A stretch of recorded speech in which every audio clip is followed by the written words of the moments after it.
Martin Luther var født den 10. november 1483 i den tyske by Eisleben, som ligger i delstaten Sachsen-Anhalt. En dag var Martin på tur og mødte et kæmpe tordenvejr. Han bedte til en helgen og sagde, at hvis han overlevede, så ville han tilbede Gud resten af sit liv og blive munk.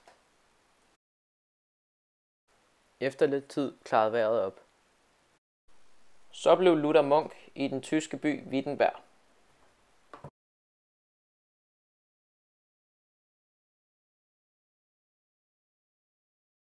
"12 år senere, i 1517, ligger Martin Luther i hans seng og kan ikke sove. Han har så mange idéer, som kører gennem hans hoved. Han rejser sig op og går hen til skrivebordet og skriver 95 sætninger, som han synes, der er galt med kirken. Næste dag står Luther tidligt op og hamrer de 95 sætninger op på kirkedøren.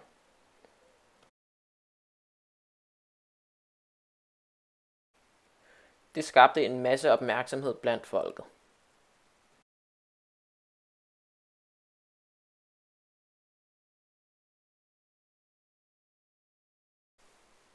Især fangede det præsternes opmærksomhed, og de var ikke glade for det. Så de tog til Rom for at afholde et møde med paven. Ein sehr sinnskrank Präst i Wittenberg spredte Geschichten om den hellige Kirche. Det var da ikke så godt. Vi må hellere sætte en stopper for ham. Så blev Luther sendt til Worms til en retssag. Fortryder du, hvad du har skrevet, mein Herr? Spurgte anklageren. Nej, scheisse. Så bliver jeg nødt til at dømme dig lovløs.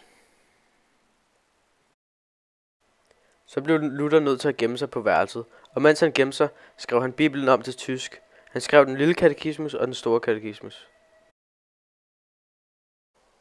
Så kom Luther i kontakt med nogle konger. De var meget nemmere overbevist til den protestantiske tro, hvis de bare kunne få lidt af kirkens dejlige jord. Så blev Danmark protestantisk.